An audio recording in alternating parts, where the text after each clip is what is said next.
Yo'q. Hech ishongim kelmaydi. Dilshodaga agar pul kerak bo'lganda hozirgacha mana shu maktabda o'qituvchilik qilmasdi. Bu ayol o'z kasbini yaxshi ko'radi. Mana shu jon jahdi bilan bolalarga jonini berib dars o'tayotganini o'zim ko'rganman. Undan keyin yana bir narsaki, darsdan keyin ham qolib, o'sha qiziqqan bolalarga yana dars o'tganini ham ko'rganman. Tekinga. Qayerdan olasizlar bunaqa gaplarni? Lekin shikoyat xatida 3 ta o'qituvchimiz bizdan pul talab qildi deb aniq yozilgan-ku.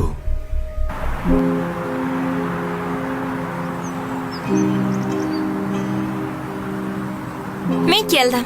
Yaxshimisan? Yaxshi. Bu senga.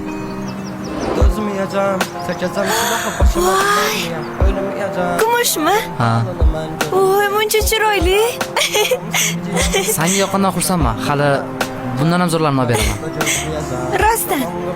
Juda ham chiroyli. Rahmat.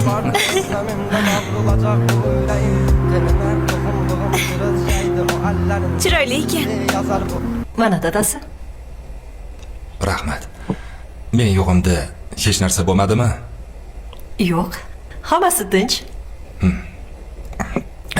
O'g'limizning o'qishlari yaxshimi? Yaxshi. Kundaligini tekshiryapsanmi? Ha. Doim 5 baho oladi. O'g'limiz juda ham aqlli bola. Uydaligimda o'g'lingni hech dars qilganini ko'rmayman-ku. Qanaqa qilib 5 oladi? Kechasi xonasida dars qilsa kerak. Endi kecha-yu kunduz poylamaymiz-ku. Men hammaga yaqinda bo'ladigan yangi konsertga tekinga bilet bermoqchiman.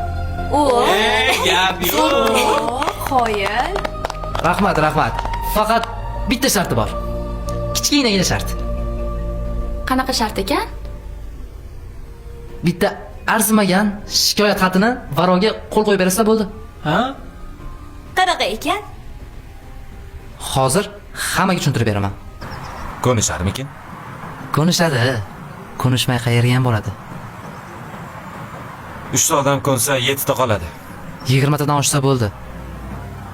O'zimizni qo'shganda bizda 18 ta imzo naqd degani. Hatto o'zi tayyormish qilib.